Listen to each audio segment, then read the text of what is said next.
নমস্কার বন্ধুরা, জঙ্গলমহল ভিলেজ ফুডে আপনাদের সকলকে স্বাগত। আজ মহাসপ্তমীর বড়দের জানাই প্রণাম এবং ছোটদেরকে প্রীতি, শুভেচ্ছা এবং ভালোবাসা। তো সকাল সকাল উঠে কাজবাজ সেরে আমি একদম সম্পূর্ণ রেডি হয়ে গেছি। আমাদের যে কলা বউ কালকে ষষ্ঠীতে বেলতলায় যে কলা বউয়ের বোধন হয়েছে, সেই কলা বউকে স্নান করাতে নিয়ে চলে গেছে। আর স্নান করাতে ফিরিয়ে আনলেই আমরা ওই পাড়ার মেয়েরা সবাই মিলে ওই কলা বউকে বরণ করে মণ্ডপে ঢোকানো হবে। তারপরে আবার ফিরে আসবো, এসে আবার পুজো নিয়ে তারপরে আবার যাব। তো কলা বউকে স্নান করাতে চলে এসেছে, আমি ওইদিকে পুরো কমপ্লিট রেডি হয়ে গেছি। এবারে যাব কলা বউকে বরণ করতে। তো চলুন কলা বউকে বরণ করে নিয়ে ফিরে আসছি।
কলা বউকে বরণ করে নিয়ে ফিরে চলে এসেছি।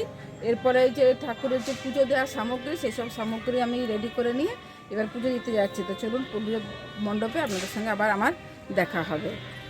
কীরকম লাগছে আমাকে একটু কমেন্ট করে জানাবেন। পুজোর কেনাকাটাগুলো তো আপনাদের সঙ্গে আর শেয়ার করিনি।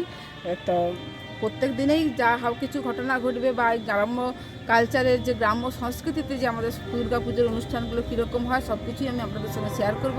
তো প্লিজ এই কটা দিন সপ্তমী, অষ্টমী, নবমী, দশমীর ব্লগগুলো আপনারা একটু দেখবেন, অবশ্যই ভালো লাগবে। তো চলুন পুজোটা দিয়ে আসি।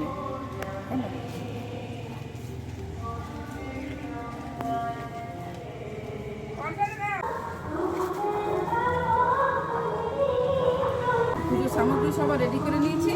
এরপর ঠাকুরকে ভোগ দেওয়ার আগে তো দেখা করেই যেমন চাপা দিয়ে দিয়েছি, আর কী কী দিয়ে পুজো দিচ্ছি ফিরে এসে আপনাদের সঙ্গে শেয়ার করবো। আর আলাদা প্যাকেটে নিয়েছি আলতা সিঁদুর, এটা মায়ের পায়ে দেওয়া থাকবে।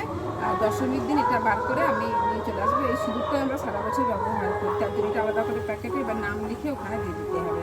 তো চলুন পুজোটা দিয়ে আসছি আমি।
বাড়ি চলে এসেছি আর প্রচণ্ড গরম, কি রোদ। আগে কী করে ড্রেসটা আগে চেঞ্জ করেছি, তার কারণ আর ওটা পরে থাকা যাচ্ছিল না।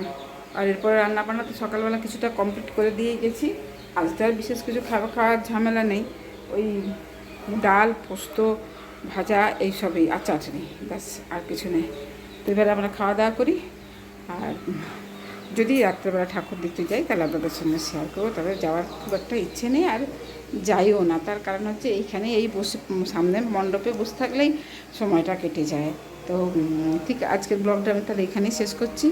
আর যদি ভালো লাগে তাহলে একটু প্লিজ সাবস্ক্রাইব করে দেবেন। তার কারণ জঙ্গলমহলের আচার আচরণ, নিয়ম সমস্ত কিছু জানতে হলে প্লিজ এই চ্যানেলটিকে সাবস্ক্রাইব করবেন। আর আবার কালকে মহাষ্টমীর ব্লগ নিয়ে আমি আপনাদের কাছে হাজির হব। তো আজকের মতন ভিডিওটা এখানেই শেষ করছি।